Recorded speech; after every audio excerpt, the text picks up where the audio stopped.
Olá, está começando mais uma edição do programa Minuto Mamãe Bebê e hoje a gente vai abrir o programa falando sobre pele, alterações de pele. É isso, Sol? Bem-vinda novamente. Oi, Mari, obrigada de novo pelo convite, né? E vamos falar de pele, as alterações da gestante além das estrias e como você já falou do melasma, né? Porque a gente só fala em estria e melasma durante a gestação, mas não é só isso que acontece durante a gestação. Os hormônios estão ali e outras alterações na pele estão propícias a acontecer. Exatamente. Na verdade, assim, a gestante, tudo tá crescendo. Então, tem que pensar que esses hormônios podem fazer crescimentos, então vai ter o melasma, vai ter uma pigmentação, que não é só do melasma, que a gente reclama. Tem a da linha nigra, que é essa linha abdominal. Verdade. Que linha é essa que marca ali, depois ela some também? Porque no início ela é linha alba, vem os hormônios, vira linha nigra. Passou os hormônios, linha alba e a gente não conhece ela até a próxima gestação. É verdade. E tudo isso é parte hormonal. Com isso, daí você sabe, estria mais pelo estiramento da pele, propriamente dito. Mas nós temos também algumas alterações de pele. Às vezes não vai para o dermato, acaba indo só numa emergência obstétrica ou na sua própria obstetra, que é urgência, que a necessidade é tirar a criança, ou seja, antecipar o parto. Olha só. Então, uma delas que a gente fala, que é a pior de todas, né, que é rara, graças a Deus, é a colestase da gravidez. Essa colestase é o que a gente chama de amarelão. Ela vai ficar com um olhar mais amarelo e o tratamento é tirar o bebê. Tirando o bebê, sai a placenta, o assunto está resolvido. Olha só, então está totalmente relacionado à gestação mesmo. À gestação. Então, é uma urgência médica, tem um risco grave mesmo de a paciente complicar e por isso que é importante todos conhecer. Então, qualquer alteração na pele da gestante, por mais que ela ache que não é nada, ela tem que procurar um médico para avaliar. Pode sempre, mesmo que seja na pele, ela pode ir no obstetra, o obstetra vai saber orientar também. E quando ele tiver alguma dúvida, ele vai pedir ajuda. Então, acaba sendo o profissional que vai ajudar. E a outra lesãozinha que a gente tem, e essa a gente daí tem que ficar mais de olho, porque nós vamos ficando barrigudas e a gente não consegue se mexer para olhar o nosso corpo, é o risco de câncer de pele. Sim. E na gravidez é o nosso risco de melanoma. Não é que a gestante vai ter um risco maior de ter melanoma, como se fosse um fator de risco. Mas tem que lembrar que a gestante está em crescimento. As células estão crescendo. Tá tudo se e a mesma coisa ali. acontece com o próprio, a pele. Então, a gente tem um risco maior de fazer os nevos. Eles podem aumentar a pigmentação, ficarem então mais marronzinhos, às vezes até pretinhos. Isso vai ser normal. E nós temos aquelas lesões que vão aparecer, que também vão fazer manchinhas pretas, marronzinhas, mas essas não vão ser normais. Essas vão ser um câncer de pele, que é o melanoma. E o melanoma, na gravidez, a gente tem que realmente ficar atento. Exatamente por isso que eu falei, a barriga ocupa muito espaço e nós não conseguimos nos movimentar, então a gente não consegue nos avaliar. Naturalmente, a gente já não avalia tanto nossos pés e tanto as nossas costas.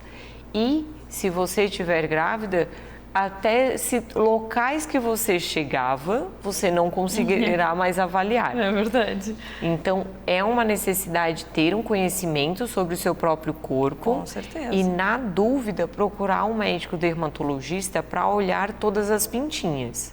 A gente sempre fala pintinhas, que é um jeito mais carinhoso, né, dos nossos nevos, mas que é o novo que a gente chama. Algumas perigosas, outras não. E como eu sempre digo para os meus pacientes, a obrigação dos meus pacientes achou algo estranho, você vem até mim. Não é obrigação dele pensar se aquilo é saudável ou não. A dele é saber se tem algo estranho. Então, viu uma pinta diferente, ficou na dúvida, achou que não estava ali antes, tem que ir no médico dermatologista para avaliar. E na gravidez, mesmo a gente suspeitando, se a suspeita for de melanoma, é igual a retirar lesão.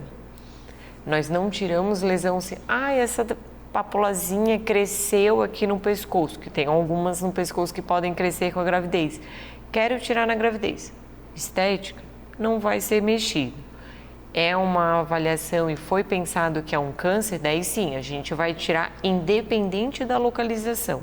Então, assim, se ela está grávida, ela pode fazer esse tipo de procedimento, não atrapalha a gestação, não é que Nada. nem aquele outro exemplo que tu citou, que tem que parar a gestação. Não, pode ela só seguir vai tudo normal, tirar. mas tem que ir no consultório e fazer um procedimento para retirada. Para retirada da lesão, exatamente. E o risco de anestésico, o anestésico que a gente faz é local, não é um anestésico, tu não vai ser sedada, tu não vai ser entubada. Entendi. Então, é na região, a gente vai anestesiar, aquilo ali não tem risco para o bebê.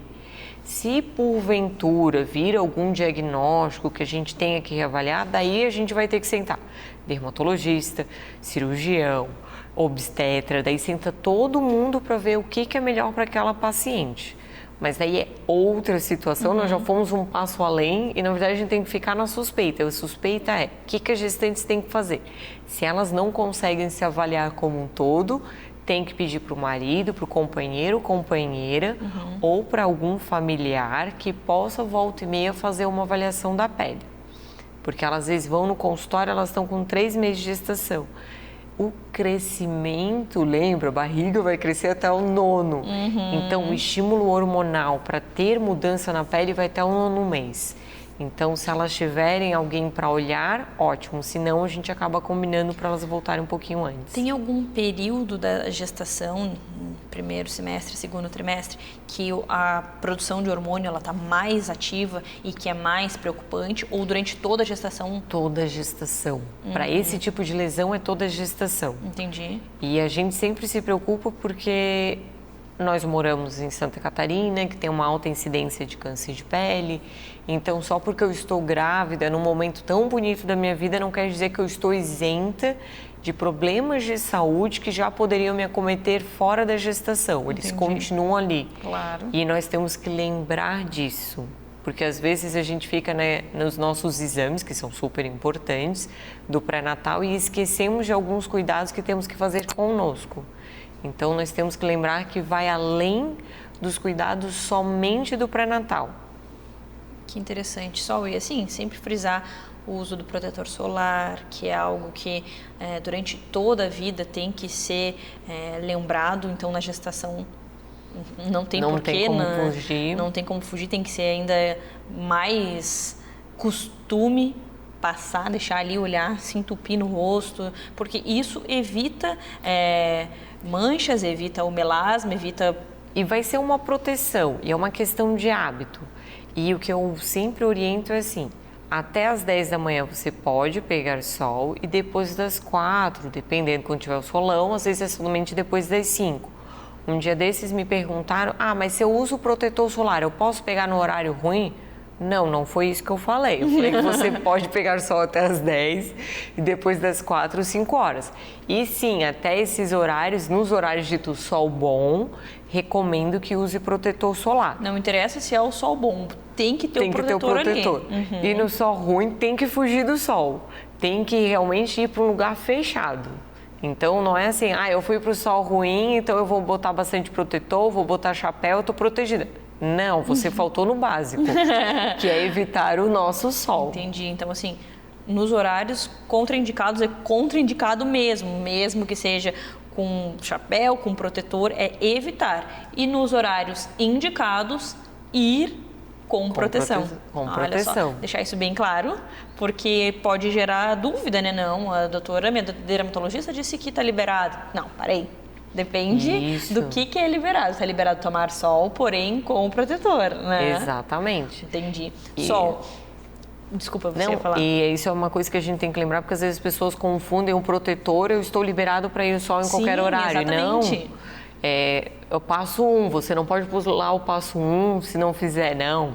Você tem que evitar o sol e o protetor é mais uma proteção. É verdade. Eu ia te perguntar, que ficou só uma dúvida, se é diagnosticado com aquela pintinha e que tu falou que tem que fazer durante a gestação, se caso a gestante não faz o procedimento de retirada durante a gestação, ela corre risco?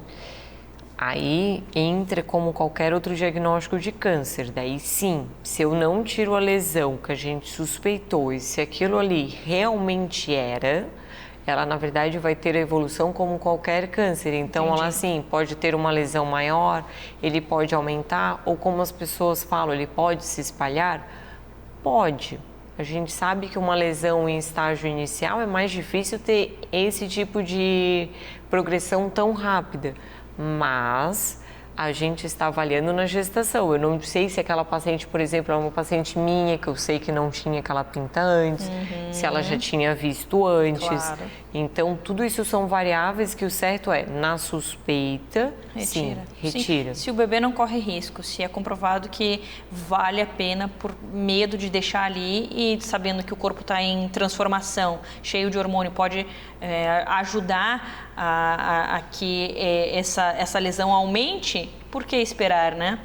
Isso, e na verdade assim, se a gente, nós médicos dermatologistas, ficamos na dúvida, muitas vezes a gente combina com a paciente, já que está grávida, então volta em 2 meses, que às vezes a gente combina isso em 3.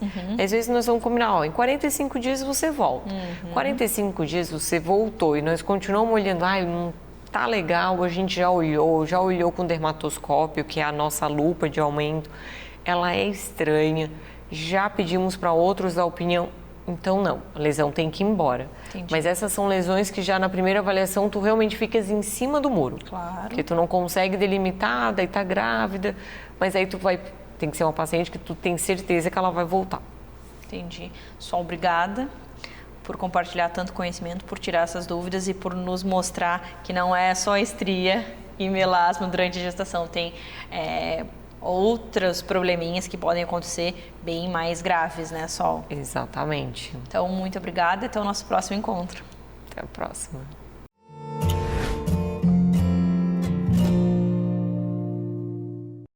Você conhece a Dr. Kids?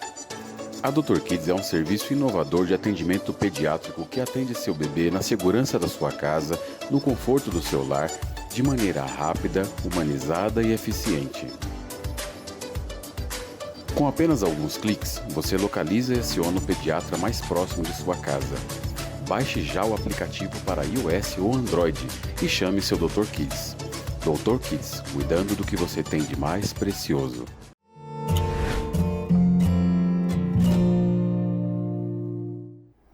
Hoje a gente vai falar um pouquinho sobre aquela dificuldade que as mães têm de confiar em algum profissional para ajudar a educar, auxiliar os nossos filhos. Parece que a gente não confia em ninguém, não tem essa segurança e às vezes isso acaba nos prejudicando. É isso, Deva. Bem-vinda novamente ao nosso programa. E realmente isso acontece muito, né? As mães não confiam, acham que ninguém vai cuidar do jeito que a gente cuida, só que o que às vezes parece que está sendo bom acaba prejudicando aquela mulher, porque ela se perde como pessoa, como profissional. E é necessário deixar que o pai, uma babá, uma avó, uma madrinha ajude nesse processo também, né? Bom, gratidão por me receber de novo. Muito bom ter você aqui conosco. Gratidão. Esse assunto da entrega é um ensinamento para a criança. Então, toda a entrega da mãe e dos pais, né, dos avós, de todo mundo, mas a mãe é que mais tem esse apego, essa dificuldade de soltar a criança. É um ensinamento para a criança do quê? De que a criança pode confiar que a vida vai lhe cuidar, mesmo quando mamãe e papai não estão por perto. Então, cada vez que a gente confia, entrega com confiança o filho para a avó, para o pai, para uma babá, para a escolinha, a gente diz assim, vai filho, vai filha, você vai ficar bem. Isso aí é um ensinamento de vida. É verdade. Os antigos, quando a mulher paria, pegavam a placenta e enterravam na terra. E isso era simbólico, queria dizer o quê? Eu sei que essa criança é uma criança que veio aqui para a humanidade, não é minha, eu sou um canal da vida dessa criança. E agora que ela nasceu, eu entrego de novo para a vida. Eu vou ser aqui babá, eu vou cuidar dessa criança, guardiã dessa criança, mas eu não sou dona do neném que veio através de mim. É bem isso, né? A gente não é dono deles. Não é.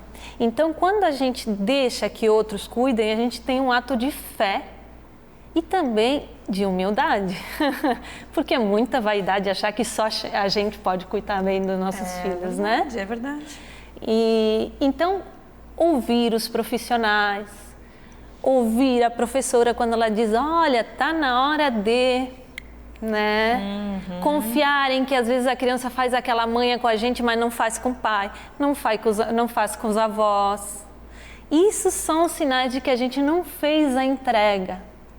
Eu exercito todo dia a entrega, porque eu sei que a gente é condicionado socialmente a cuidar demais dos nossos filhos. É tipo uma coisa que pega muito na mãe, cuidar demais. E quando a gente cuida demais, a gente se cuida de menos. Isso aí. É uma balança, é um equilíbrio. Se a gente está se cuidando pouco, é porque a gente está cuidando demais de alguém. Olha para isso.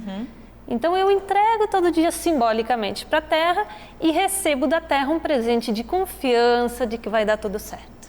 Todo dia eu faço isso. Mesmo que a minha filha já está com 15 anos, Olha só. eu faço isso. Porque com 15 anos vem outras questões, né? Sem dúvida. É como minha mãe diz, agora tu ficou grávida, agora não é mais só tu.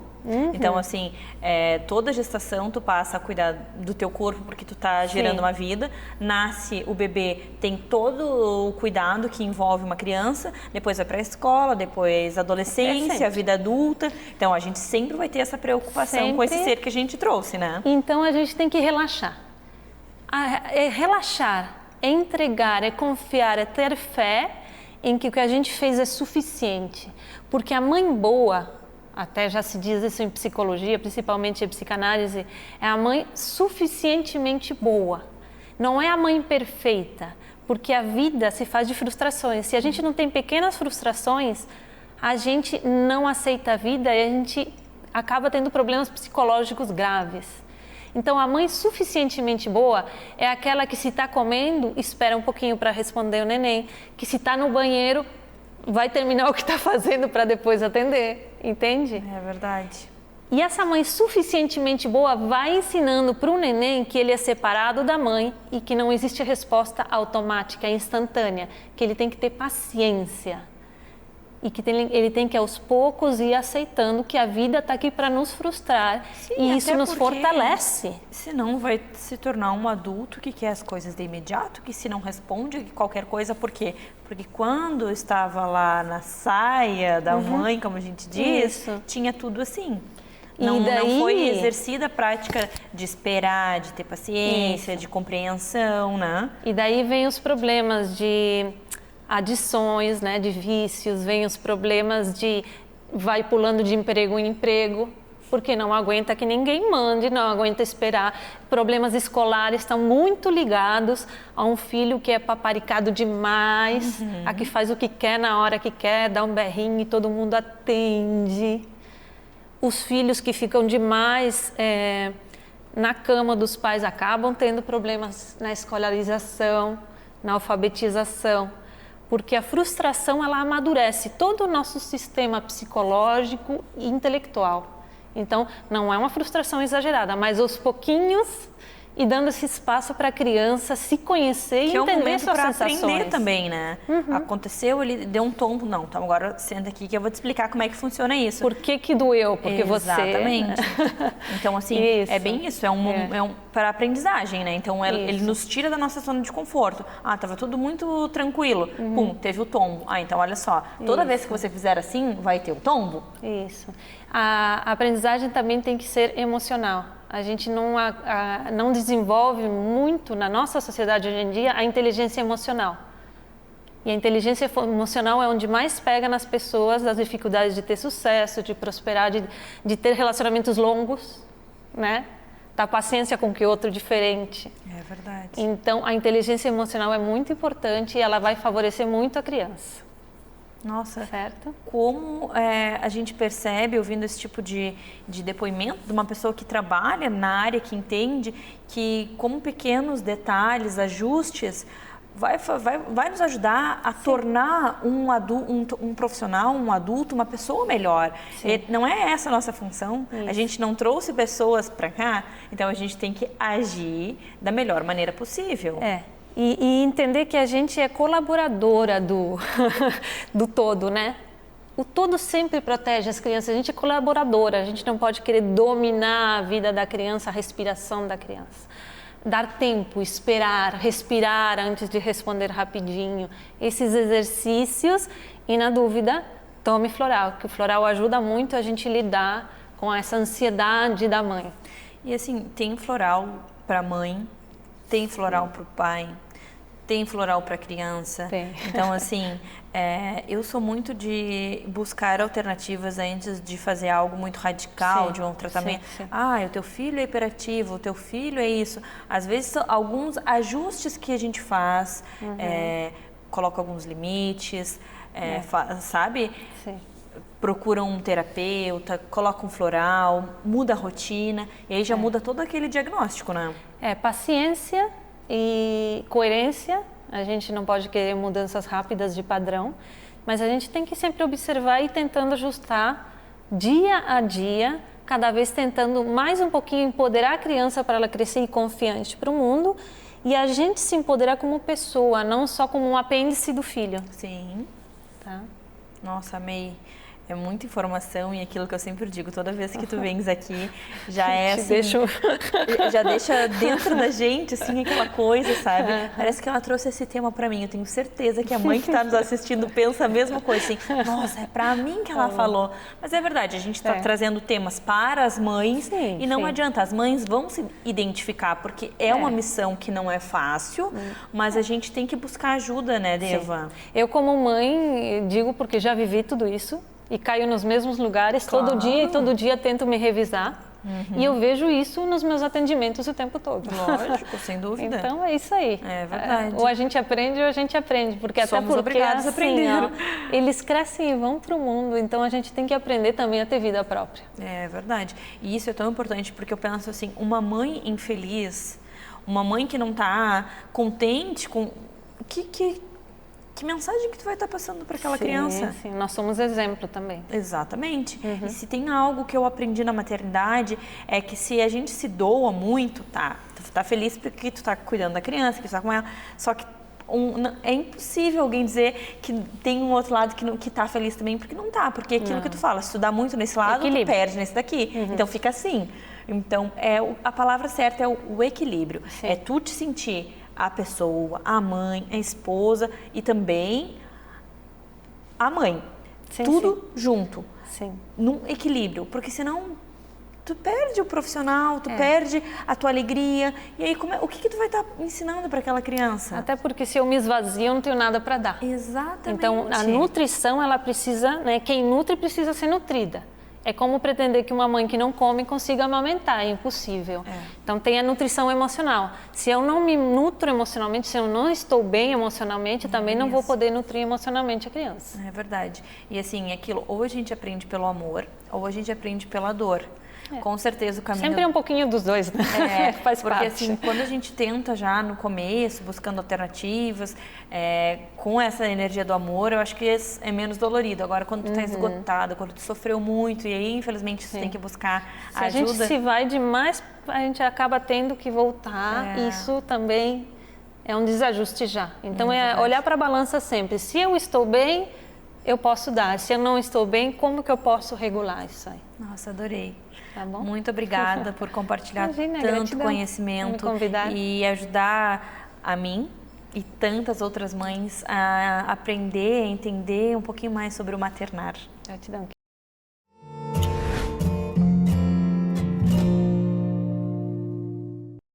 Um lugar pensado para quem quer amamentar.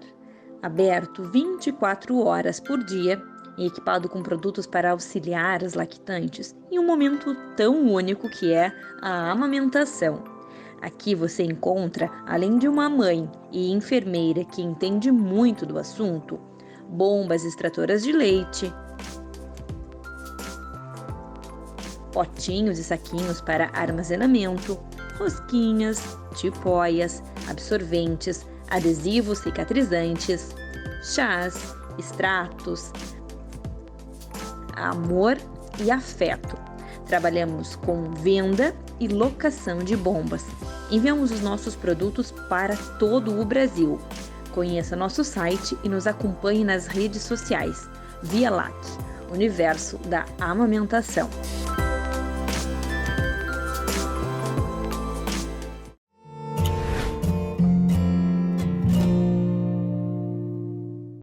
Hoje a Stephanie trouxe uma dica inovadora e super ecológica para as mulheres. Stephanie, bem-vinda novamente aqui. Fala um pouquinho para nós sobre o produto que tu trouxe hoje para nos apresentar.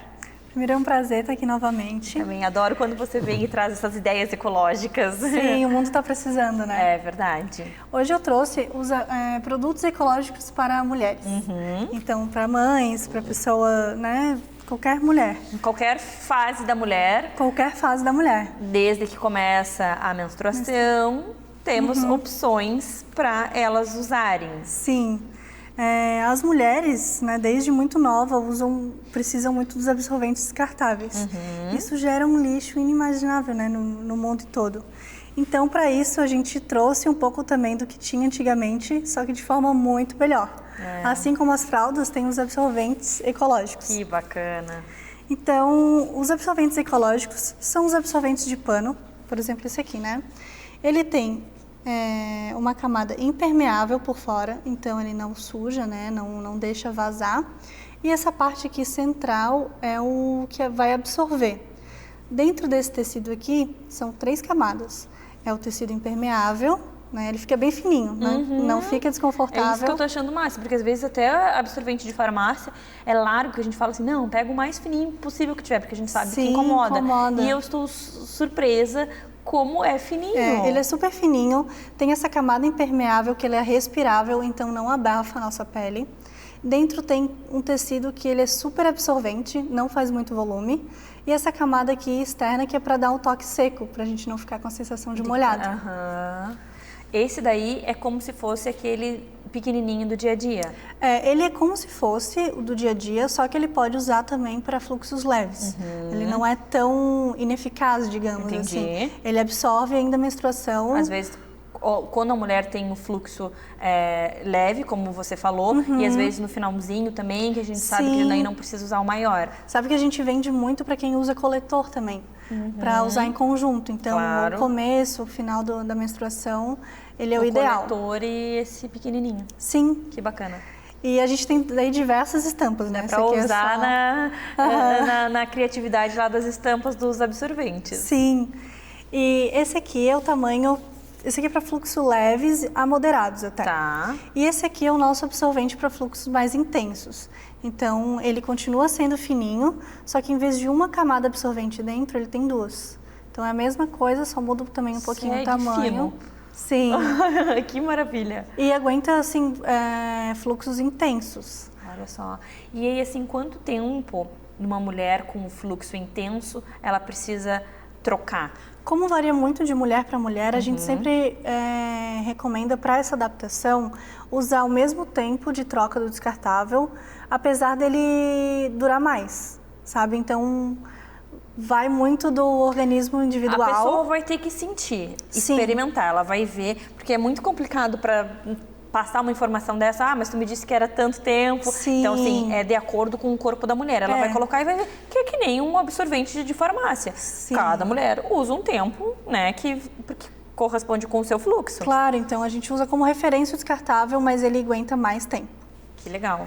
E tem um outro tamanho, apesar desse aqui ele conseguir segurar fluxos intensos bem, a gente tem um tamanho que é um tamanho especial, que ele é um tamanho anatômico, né? Então a gente pode ver a diferença, né, dele pro outro. Olha só. Esse aqui é um pouquinho maior. E continua fino. Continua fininho. E a gente vende esse aqui principalmente como noturno, né? Que tem pessoas que às vezes sentem um pouco de desconforto à noite, acham que vai vazar e tudo mais. Então esse dá uma segurança maior e também muito para pós-parto. Isso que eu ia te falar também, se não é indicado para pós-parto, porque é um tamanho legal, né? E as pessoas até ficam surpresas, porque ele é extremamente fino e, nossa, como é que no pós-parto vai aguentar? Mas aguenta. Ele legal. É um tecido bastante tecnológico, sabe? E consegue absorver bastante fluxo. E daí é a mesma quantidade de absorvente que tem ali dentro? Sim, esse aqui são 2 camadas também, que nem esse aqui. Por isso que eu digo. E esses absorventes não são trocáveis? Não, Não, ele retira. Ele não retira, ele é prontinho. Ele é só. Diferente da fralda que a gente coloca e tira dentro do modelinho, né? Sim, é diferente da fralda. Por exemplo, aqui é uma calcinha. Eu já vou falar um pouquinho melhor sobre ela, que ela é uma calcinha absorvente. Mas só para mostrar como é que se usa, né? Então, a gente pega o absorvente, coloca aqui, como se fosse aquele descartável. Só que em vez de velcro, ele tem um botãozinho para ajuste, né? Então, a gente ajusta ele, o botãozinho, ele vai ficar assim na calcinha e depois é só trocar. Dá para lavar no chuveiro ali mesmo ou colocar junto com as roupas. Pode sabão, pode sabão, amaciante? Não, só amaciante que não pode. Amaciante e não altas pode. temperaturas. Por que não pode o amaciante? Então, o amaciante, ele não pode porque o amaciante ele cria uma camada gordurosa sobre o tecido. Então, se ele criar uma camada gordurosa sobre o tecido... Não deixa penetrar. Não deixa penetrar com facilidade. Então, pode prejudicar a absorção do absorvente. Claro, entendi. Então, o ideal é sempre lavar só com sabão. E as altas temperaturas que a gente fala que não pode é por causa desse tecido impermeável. O tecido impermeável, ele na hora da fabricação dele, ele só fica impermeável porque ele vai a altas temperaturas. Então, se a gente colocar altas temperaturas, como secadora, passar, ele vai descolar. Então, não vai ser mais impermeável. Entendi. Então, por isso que ele passa por um processo para ele ficar funcional. Sim. E daí, se tu coloca ele no processo de novo, ele vai perder a funcionalidade dele. Que legal. Isso. E tudo isso tu explica para as pessoas que entram em contato contigo? Tu tens um guia mostrando qual a melhor forma de higienização, quanto tempo que ele é utilizado, enfim, tudo isso tu explica. A duração média desse absorvente é em torno de 5 anos. Olha só. Então é uma economia gigante, tanto de lixo, tanto financeira. Nossa, que bacana. E não precisam muito, né? Depende muito isso que eu ia te perguntar, quantos mais ou menos uma mulher precisa ter? Depende muito da rotina da pessoa, se ela passa, por exemplo, o dia todo fora, né? E também tem a questão de período de fluxo, né? Tem mulheres que a menstruação 3 dias, tem mulheres que 7, 10, então isso vai depender muito também do corpo daquela mulher, Claro, né? A gente sempre fala uma média de 5 absorventes apenas. Porque usa 2 ou 3 por dia, daí dá uma lavadinha, no outro dia já seca, sabe? Então é uma média. Tu também pensou até nisso, no tecido que seca rápido, né? Sim, isso aqui seca super rápido, então não fica ali demorando muito tempo, sabe, para poder utilizar. E assim, se eu lavei ele de noite e já quero usar no outro dia, aí inventa de pegar o secador, super contraindicado, porque é uma temperatura alta e vai estragar, né? Sim. Então é deixar secar naturalmente, estendidinho, assim, sabe, pendurado, e ele seca bem rápido, não vai ter problema. Pro sol pode ir? Pro sol pode ir, tá. Sabe, não tem problema. A temperatura que o sol chega ali não tem problema. Ok. E as calcinhas? A calcinha, também pensando, né, no fluxo feminino, e a gente trabalha com 2 modelinhos.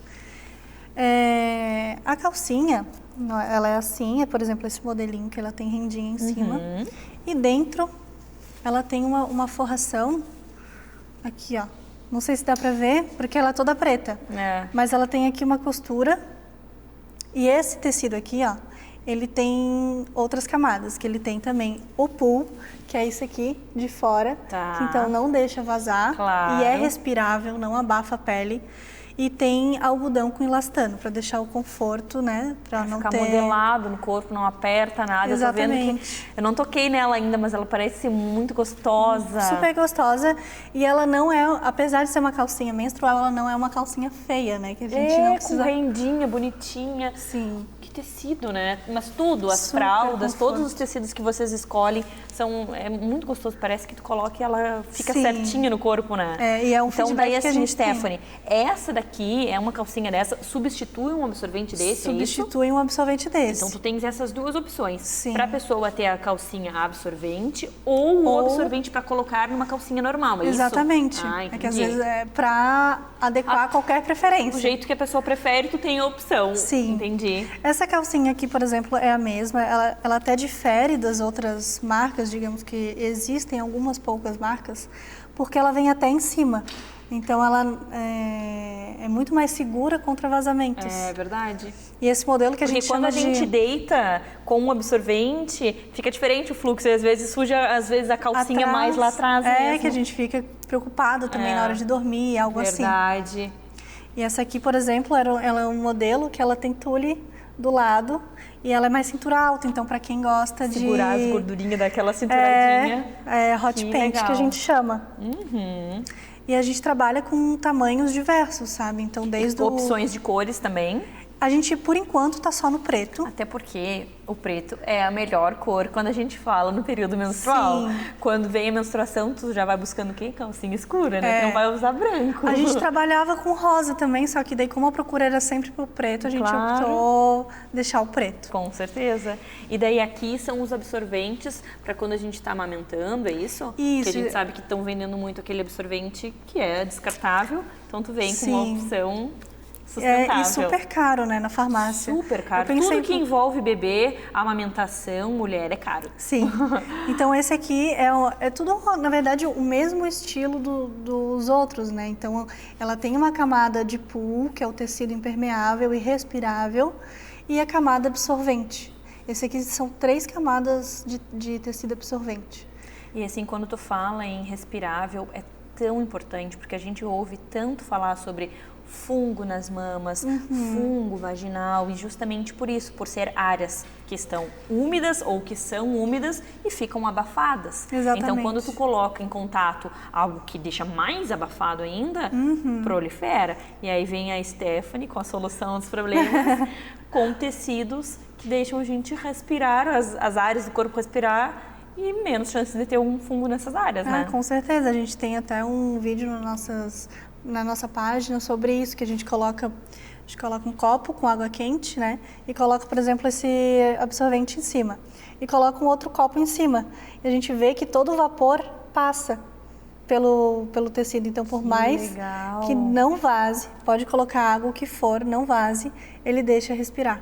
Olha só, comprovado cientificamente. Cientificamente. Nossa, adorei, amei conhecer mais esses produtos e parabéns novamente pela iniciativa, por trazer tantas opções de algo lá antigo e agora que veio com tudo de uma forma mais moderna. Obrigada por dividir conosco esses produtos incríveis. Tenho certeza que quem está nos assistindo, a mulherada aí, agora tem uma opção mais ecológica, mais sustentável para esses momentos da nossa vida, que é o período menstrual, a amamentação. Obrigada, querida. Até a próxima. Até a próxima.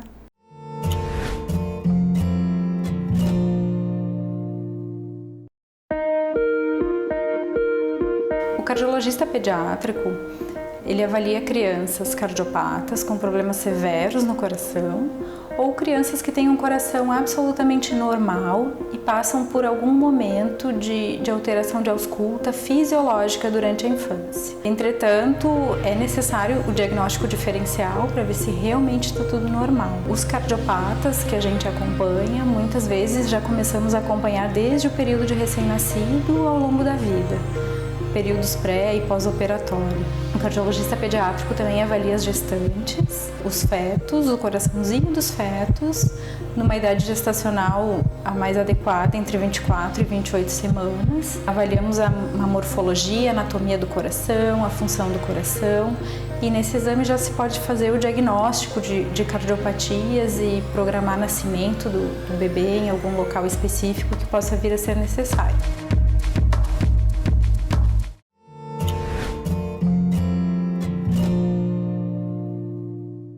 Hoje a gente vai falar sobre cesárea e eu trouxe, óbvio, a doutora Mari De Luca, ginecologista e obstetra, que entende tudo sobre a ginecologia, sobre partos e vai nos ajudar a compreender um pouquinho essa via de parto que a gente sabe que muitas mães têm pânico porque é uma cirurgia, né, Mari? Mas a gente pode transformar esse momento num momento humanizado também, né? Então fala um pouquinho para nós.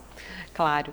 Então, boa tarde, tudo bem? Então, eu sou Mariana De Luca, obstetra, ginecologista obstetra, trabalho aqui em Florianópolis.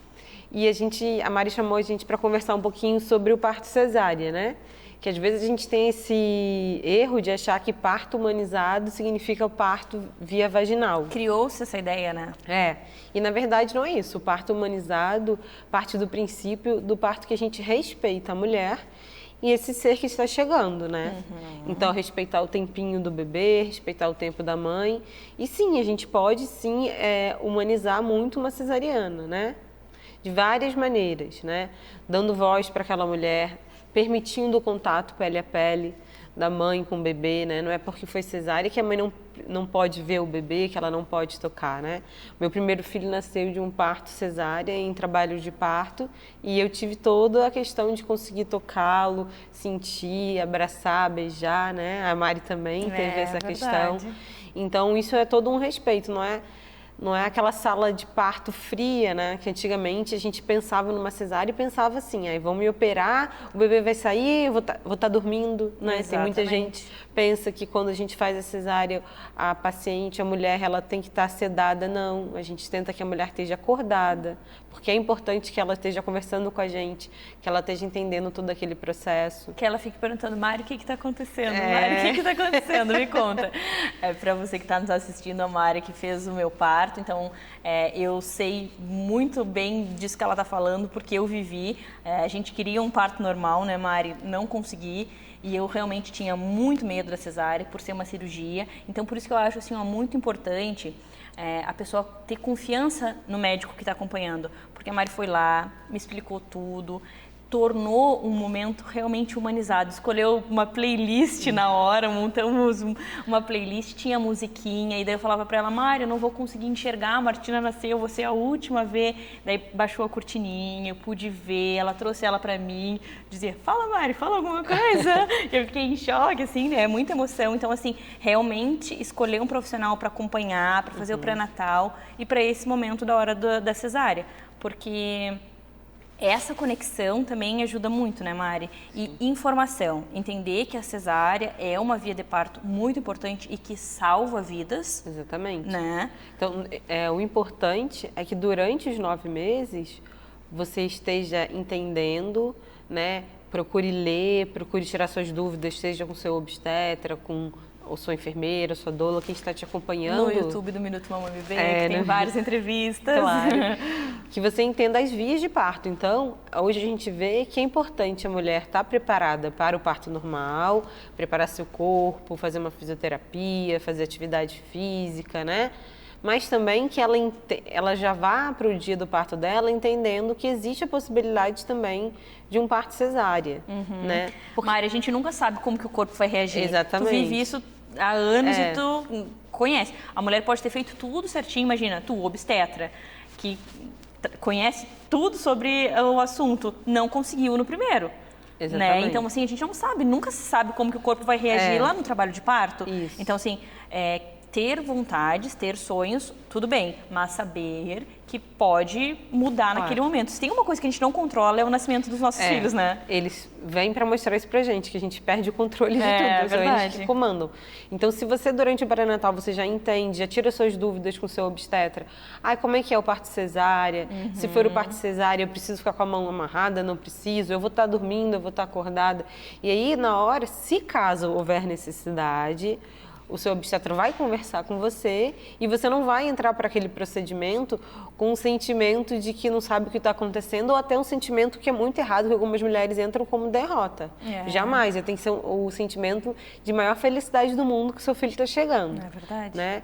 Então, o que a gente costuma fazer, assim, geralmente quando a mulher entra em trabalho de parto, se a gente vê que tem algum momento que não vai dar para evoluir para parto normal, é conversar, tentar explicar para aquela mulher o que está acontecendo. Muitas vezes, a cesárea ela vai ser indicada por uma urgência, né? Então, uma urgência, ou quando o bebê não está legal, o coraçãozinho não está batendo bem, ou está tendo algum sangramento volumoso. Então, aí provavelmente seu obstetra vai falar, olha, a gente tem que fazer esse procedimento de uma maneira mais rápida, né? Mas, no geral, a gente consegue conversar, explicar o procedimento, mas se a mulher já vem com aquilo preparado na cabeça, entendendo o mecanismo do parto cesárea, que não quer dizer que é uma violência, né? Exatamente, porque a gente se sente violada e derrotada, foi isso. tudo que tu falou, assim, vem tudo isso na cabeça da gente. E outra coisa muito importante, que eu acho que também está ligado, que significa a humanização, é o médico também entender quando a mulher já está no seu limite. Exatamente. Que foi o que aconteceu conosco. Que tu me olhou e a gente conversou, eu falei, já estava 24 horas de trabalho de parto, estava tudo ok com a Martina, mas não estava mais ok comigo. Eu já estava esgotada, eu já não... E aí fomos para a questão de vamos para um parto cesárea, e aí tu veio, explicou tudo e conseguiu transformar esse momento num momento bonito, porque se não tivesse esse papo, eu acho que realmente eu ia sair de lá como uma derrotada, e eu me senti guerreira, porque eu tentei, Exatamente. e aí eu fui respeitada a hora que eu falei que para mim não dava mais, né? Tem uma frase que eu gosto de falar muito no consultório com os pacientes, é que respeitar é humanizar. Exatamente. Né? Então, às vezes, a gente tem que entender a história de cada família, a história de cada mulher, né? E é lógico que isso começa, sem dúvida, no pré-natal, Claro. né? Quando a gente, nas consultas, vai entendendo qual a perspectiva da família. Às vezes, é uma família que passou por algum parto muito traumatizante. Sim. Isso tudo conta, né? Então, às vezes, a indicação de uma cesárea não é aquela indicação clássica de livro. É porque a mulher já está no seu limite. E se tiver, tudo bem, né? Sim. Ela entrou em trabalho de parto, quantos benefícios ela trouxe para aquele bebê, Verdade. né? E a gente também não tem que ter entender um parto que ela normal. tentou também, né, Mari? A pessoa se doou, tentou, e daí eu acho que é desumano seguir forçando a pessoa a viver uma experiência que ela já não tem nem vontade mais. Daí não condiz com um parto humanizado, né? E também não tem que ser aquele parto normal a qualquer custo. Tem que ser o parto Claro. normal visando todo mundo estar bem naquele momento, Exatamente. até o final, né? Sim, e daí quando a gente pensa assim, tá, fez a cesárea, é uma cirurgia. Daí a gente sabe que são 7 camadas cortadas, enfim. Daí, a partir dali, o que vem pela frente? Porque isso também é o medo das pessoas. Ah, eu vou fazer cesárea, eu não vou poder cuidar da criança. Não é bem assim. A gente vai tomar alguns cuidados. E eu queria que tu falasse um pouquinho para nós sobre esses cuidados. Então, o que a gente... o parto via vaginal é um parto que tende a ter menos complicações, né? Então, é um parto que acabou o parto, geralmente a paciente já está bem, né? Se não houver muita laceração, ela já está andando, tudo. O parto cesariano é uma cirurgia, então a gente precisa fazer uma anestesia, né? Geralmente a raquianestesia. Acabou a cirurgia, você ainda fica um pouquinho na recuperação, até voltar os movimentos da perna, vai para o quarto, né? Aí a primeira levantada que se for, só vai com a ajuda da enfermagem. Então é uma cirurgia e toda cirurgia requer cuidados no pós-operatório. Ah, então eu não vou cuidar, eu vou ter que arranjar alguém para cuidar do meu filho? Não. Mas só vai tomar um pouquinho mais de cuidado. Tentar evitar levantar alguns com a criança. esforços. E assim, quanto tempo, Mari? Eu falo que assim, o ideal no pós-parto é o peso que a mulher pode fazer é o peso do bebê. Então, carregar só o peso do bebê. Né? Se você mora numa casa que tem mais de um andar, você sobe muita escada, evita ficar subindo e descendo, tenta descer para um andar uma vez ou 2 vezes, né? Não fazer tanto esforço. Né? E isso a gente vai levando até a cicatrização, né? Então, os 30 primeiros dias são os dias muito importantes da questão da cicatrização. Mas, provavelmente, seu médico vai marcar uma revisão de parto entre 15 dias, né? 20 Porque dias. tem a questão dos pontos. Para avaliar como é que estão olhar. os pontos, a cicatrização, né? E, além disso, o seu puerpério vai estar acontecendo. Então, você vai estar amamentando, vai estar nessa lida da amamentação. Os né? hormônios subindo, descendo, Hormônios subindo, rodando. descendo, né? Então, geralmente, a gente vai, né, durante as consultas, a gente vai tentando dar algumas ideias, assim, ó.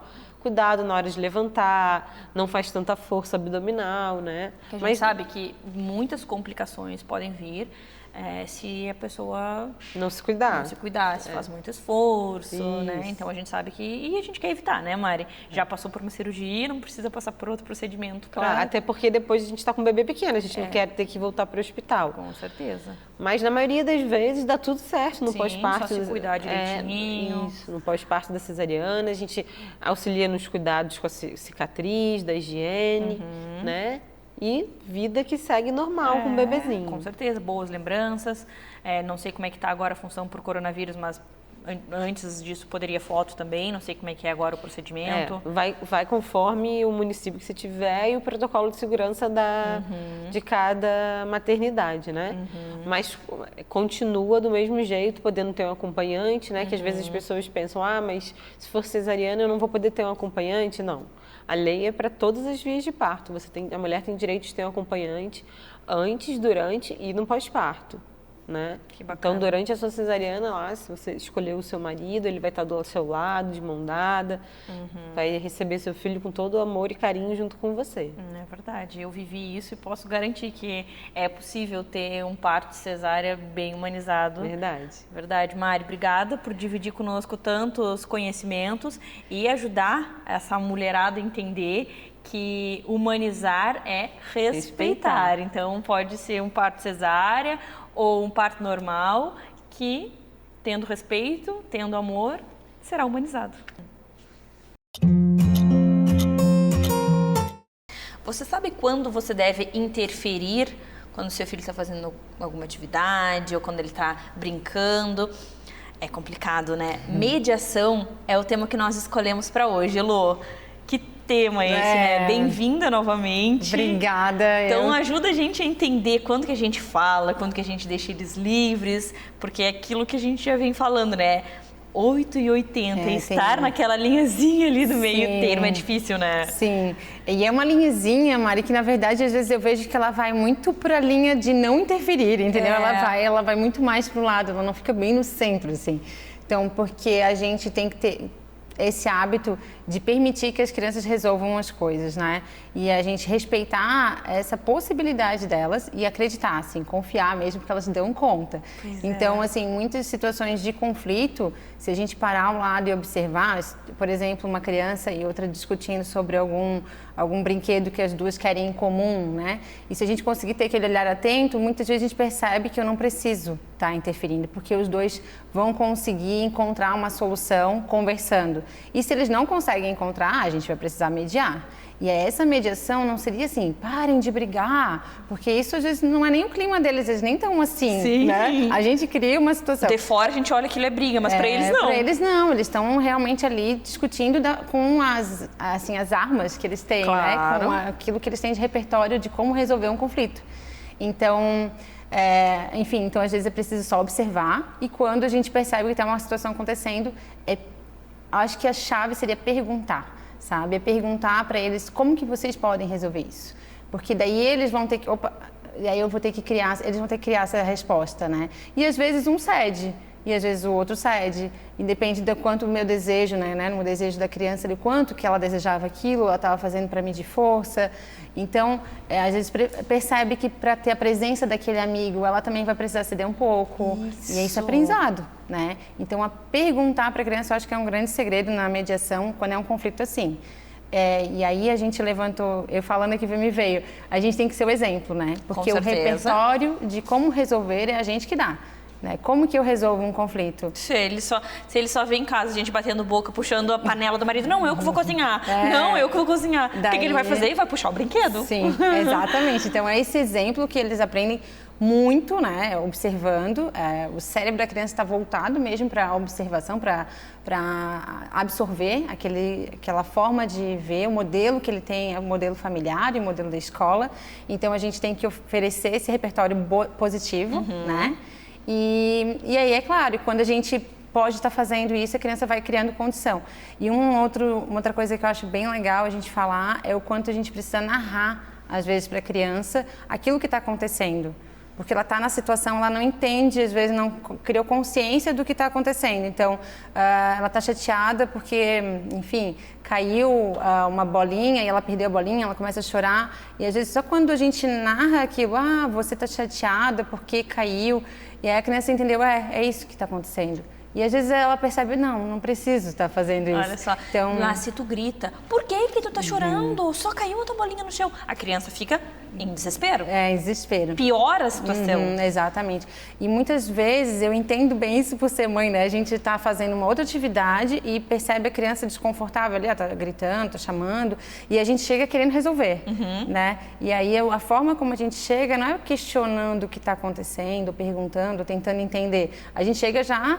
E aí acontecem essas situações, por que tu tá reclamando por causa disso, né? E o que acontece no cérebro da criança, né? Hoje, com a neurociência, a gente sabe que no momento de tensão, a criança tem hormônios ligados que vão tornar para que ela resolva a situação ocorrendo ou então agredindo, né?